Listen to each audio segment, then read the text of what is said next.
Vem cá, quantos litros de água eu preciso beber por dia? Parece que a mídia ela não se decidiu muito. Uma hora ela diz que são 2 litros, 3 litros, às vezes algum especialista diz que você precisa beber 5 copos, 8 copos.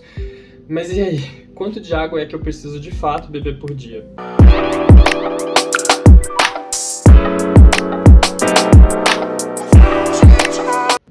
Uma verdade que, para eu entender quanto de água eu preciso beber, eu preciso primeiro entender quais são as formas de perda de água do organismo.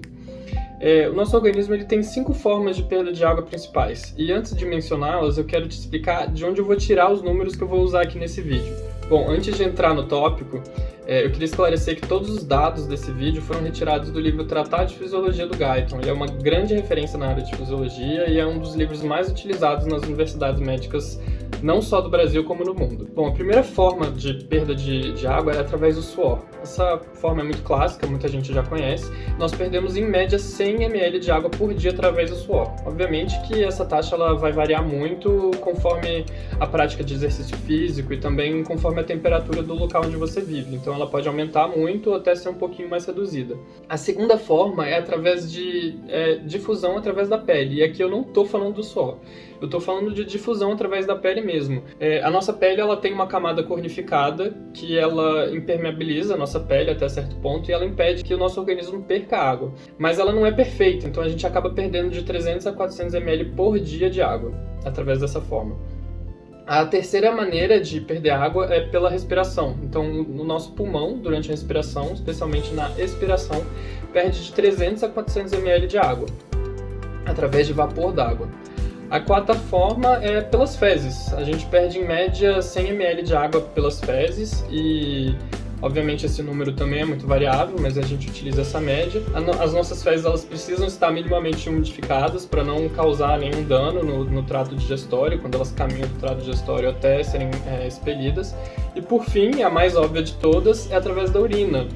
Os rins eles produzem mais ou menos 1,5 litro, 1,4 litro ml por dia de urina. Então, se a gente for somar isso tudo aí, quanto que dá? Bom, considerando que a gente perde 100 ml pelas fezes e 100 ml pelo suor, mais 350 tanto pela respiração pulmonar quanto por difusão através da pele e também contando a quantidade de urina produzida, a gente perde mais ou menos 2,3 litros de água por dia. Daí já dá para tirar mais ou menos a quantidade de água que a gente precisa ingerir para repor a quantidade perdida. Com relação às formas que a gente usa para ganhar água, a gente não ganha água só através da ingestão de líquidos, como de água, sucos, enfim. A gente também ganha água através do consumo de alimentos, porque os alimentos eles são compostos por água também. Óbvio que esse número é muito variável, a gente tem alimentos aí como o arroz, e aqui eu não estou falando do arroz cozido, do arroz cru, por exemplo, ele é composto por 12% de água.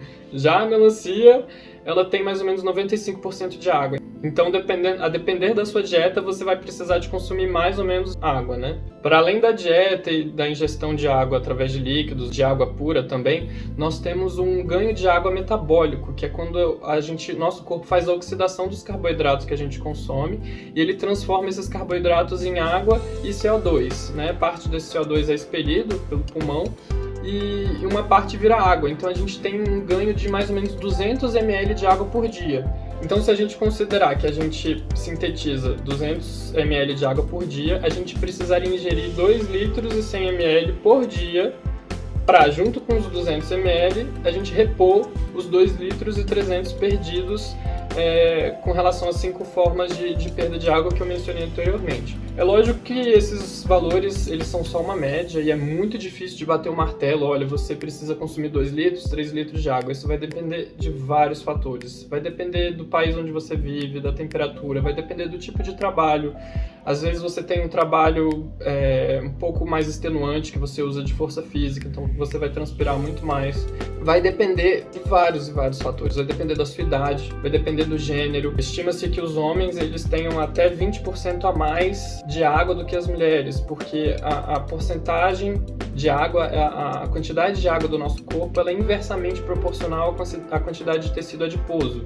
Então, quanto mais gordura você tem, menos água você tem. Normalmente, as mulheres têm uma quantidade de gordura consideravelmente maior do que os homens. É por isso que as mulheres elas em média, precisam beber muito menos água do que os homens, considerando esse fator do tecido adiposo.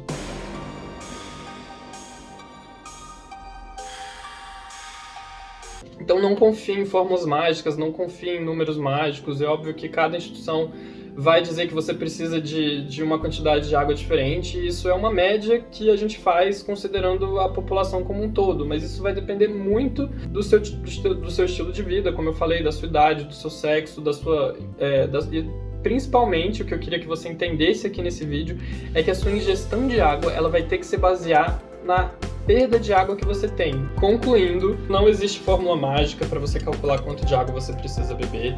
O que eu queria que você entendesse nesse vídeo aqui são 5 as formas que você pode perder água. E dependendo da quantidade de água que você perde em cada uma delas, você consegue ali mais ou menos calcular quanto de água você precisa ingerir. Óbvio que nós, como profissionais de saúde, temos algumas formas de avaliar quão hidratado um paciente está, por exemplo. Existem alguns exames e algumas avaliações que a gente pode fazer. Um deles que eu acho muito interessante que você pode fazer em casa, você não precisa de nenhum equipamento, é uma forma muito simples, é o turgor, ou seja, você pega o indicador e o seu polegar, você pinça a pele e quando você soltar, você vai ver se essa prega que você fez, ela vai voltar ao normal rapidamente. Se ela demorar muito tempo para voltar, se você tiver a sensação que a pele está um pouco murcha, é um sinal que você está desidratado. Segundo lugar é o teste de preenchimento capilar. Como que funciona? Você vai pressionar o dedo de alguém de 15 a 20 segundos e quando você soltar, a palidez que você viu ali devido à compressão, ela tem que desaparecer em até 2 segundos. É uma média de 2 a 3 segundos, dependendo da idade do paciente. Quanto mais velho, mais tempo ele vai demorar para perder essa palidez, mas é uma média de 2 segundos. Se você perceber que o paciente está demorando mais de 2 segundos para perder essa palidez, ou seja, para o sangue voltar ali para o capilar, é um indicativo que ele está desidratado. Nós também podemos avaliar pelas mucosas. A gente olha a boca do paciente, olha o olho do paciente. Se ele estiver ressecado, também é um indicativo que ele está desidratado. Também tem uma forma muito interessante que é pedir para o paciente formar bolinhas ali com a saliva. Se ele não conseguir formar bolinha, é porque provavelmente ele está bastante desidratado. Bom, a forma mais clássica da gente avaliar também a hidratação do paciente, se ele está ingerindo a quantidade adequada de água, é através da urina. Quanto mais escura e mais concentrada a urina está, provavelmente o paciente está mais desidratado. Obviamente é normal que a primeira urina da manhã ela esteja mais escura, porque ela vai estar mais concentrada. Durante a noite, como a gente não urina, normalmente a maioria dos pacientes não urinam durante a noite, a primeira urina da manhã ela vai estar mais concentrada, mas o comum é que durante o dia essa urina vai ficando um pouco mais clara. Mas se ela não ficar mais clara, se ela estiver muito concentrada, se o paciente estiver fazendo pouco xixi, é sinal que ele também está desidratado. Bom, e é isso. Mas agora eu queria saber de você. Quantos litros de água você bebe por dia? Deixa aqui nos comentários. Deixa o like aqui nesse vídeo e compartilha com aquele amigo que você sabe que está bebendo pouca água, hein? Um abraço e até o próximo vídeo.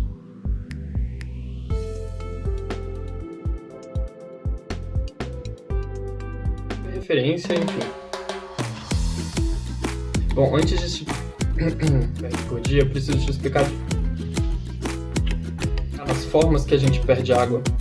Antes de entrar nas 5 formas que nosso organismo perde água, eu preciso te explicar.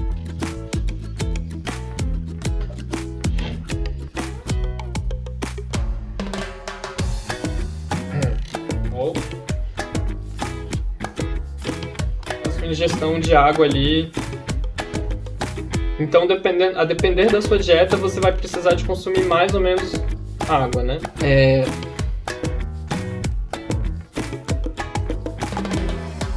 Então,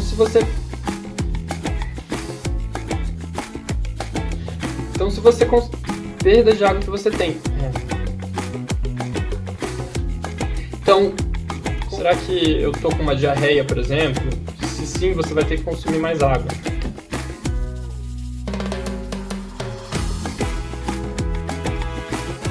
Pouca água. Mas agora eu queria saber de você, quantas águas